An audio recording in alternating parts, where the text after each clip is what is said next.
Today we are going to talk about one of the most exciting teams in British basketball, their history and their future. Today we're talking about Bristol Flyers. So let's start with the city of Bristol. Bristol, one of the most picturesque cities within the UK, touted as a secret gem, with the Clifton Suspension Bridge at its centre of fame. Is the home to famous rebel artists such as Bansky, famous actor Cary Grant, and comedian Russell Howard. But let's talk about the basketball there.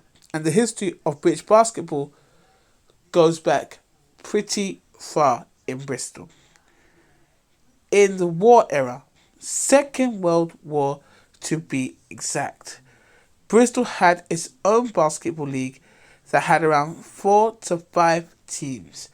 They also had a strong Polish community that started their own teams as well.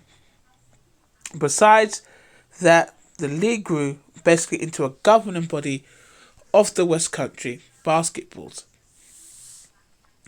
But there was a team that stood out from the rest, and that team was called the Bristol Bombers, which struggled a little to find a home in Bristol and eventually moved to Bath, becoming the Bath Romans, which didn't go well for the club. They ended up moving back and renewed the club, changed their name from Bristol Bombers to the Bristol Flyers, which I prefer, but I digress. Especially after 7/7, which is the reason for the change. If you don't know, 7/7 is the London attacks on that time, and so that's why they changed their names. The Flyers were eventually bought or partnered with, whichever you choose, Bristol Sport and Steve Lansdowne as the owner. That's enough of that. What was it like at Bristol as a team?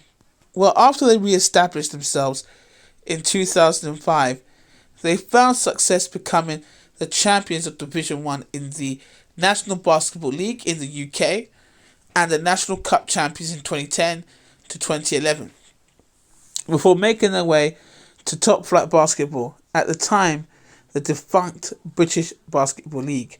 After 9 years of the defunct league, they reached the cup final in 2020, had their best performance in the league in 2022-2023 under coach Andreas Kapoulis.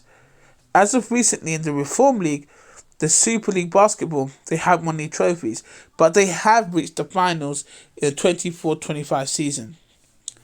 However, Bristol fans are hungry for more, and they want to fill up their arena, but the arena is stuck at 700 capacity, the SGS Arena, which isn't much, but with recent investment from the Bristol Sports Group, creating a sporting quarter with a newly announced Ashton Gate Arena, not to be confused with Ashton Gate Stadium, the home of the Bristol Bears and Bristol City,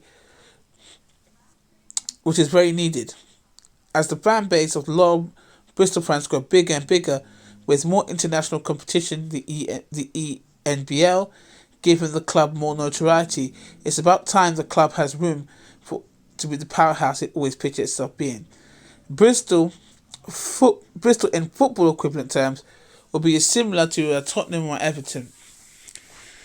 And if you're looking at the clubs and the history of Bristol, Bristol's always been that kind of mid-tier team. It's quite unfortunate because they do have exciting players, and there's a lot of players that come through, and I like how Bristol's managed, their backgrounds and who they're managed by. I just hope Bristol can basically upgrade themselves, give themselves a chance, and increase their capacity. Anyway, guys, I hope this gives you enough information on Bristol Flyers. If you want any more information, just let me know. That's it. I'll talk more about the nuances as well a little bit. But yeah, that's it, guys. Until next time, peace.